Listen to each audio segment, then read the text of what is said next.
Bismillahirrahmanirrahim. Assalamualaikum warahmatullahi wabarakatuh. Nama saya Neneng Sulina, NPM 04202520, Prodi PAIB semester 6. Di sini saya akan menjelaskan mata kuliah Manajemen Pelatihan dengan tema Analisis Ruang Diklat Part 2. Dosen pengampu Bapak Anggi Septia Nugroho MPDI.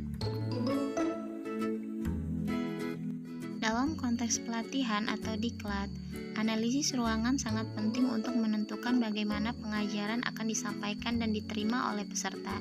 Sebelum mengadakan diklat, pihak penyelenggara harus melakukan analisis terhadap ruangan yang akan digunakan sebagai tempat pelaksanaan diklat.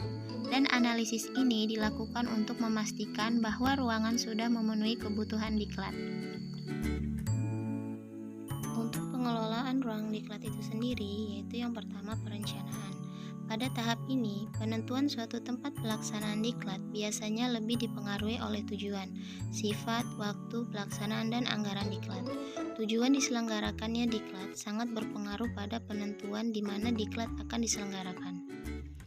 Dan yang kedua, pengorganisasian. Setelah tempat diklat telah ditentukan, langkah selanjutnya adalah mengorganisasikan tempat-tempat yang akan digunakan. Pengorganisasian ini sangat berkait dengan urutan materi diklat, terutama bagi diklat yang menggunakan fasilitas ruangan lebih dari satu. Selanjutnya itu ada pelaksanaan. Pada tahap ini, seluruh aktivitas tentunya akan tertuju pada bagaimana proses belajar mengajar pelatihan dapat seefektif mungkin tercapai sesuai tujuan yang dikehendaki.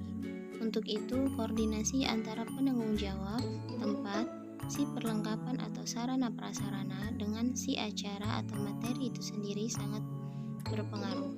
Dan yang keempat yaitu pengontrolan. Tahap pengontrolan idealnya telah dimulai sejak merencanakan di mana diklat akan dilaksanakan. Namun, dengan demikian, pengontrolan sarana dan prasarana lebih diintensifkan pada saat menjelang dan berlangsungnya diklat.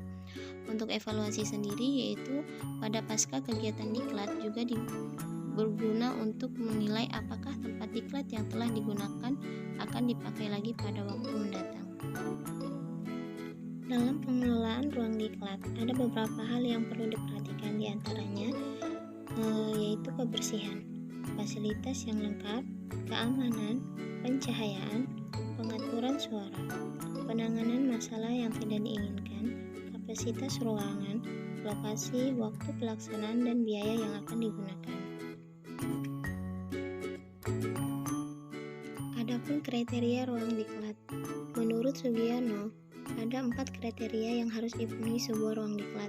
Di antaranya yaitu fleksibilitas, ventilasi, isolasi, dan pencahayaan yang cukup. Untuk kesimpulan, diklat merupakan singkatan dari pendidikan dan pelatihan. Diklat adalah serangkaian proses untuk meningkatkan keterampilan dan pengetahuan seorang pegawai demi tercapainya tujuan suatu organisasi. Untuk pengelolaan ruang diklat itu sendiri sangat penting karena dapat menentukan keefektifan keberhasilan sebuah diklat. Ruangan untuk diklat tidak seperti ruangan untuk kantor lainnya, karena ruangan untuk diklat adalah ruangan yang secara fisiologis dan psikologis dapat membantu terciptanya situasi yang kondusif. Untuk pengelolaan tempat diklat itu sendiri meliputi aktivitas perencanaan, pengorganisasian, pelaksanaan, dan pengontrolan. Adapun beberapa kriteria ruangan diklat yang harus diperhatikan antara lain fleksibel, isolatif, dan bebas dari berbagai gangguan, penataan cahaya yang cukup, dan adanya ventilasi yang memadai. Mungkin itu saja yang dapat saya jelaskan. Kurang lebihnya saya mohon maaf dan saya akhiri. Wabillahi taufiq wal hidayah. Wassalamualaikum warahmatullahi wabarakatuh.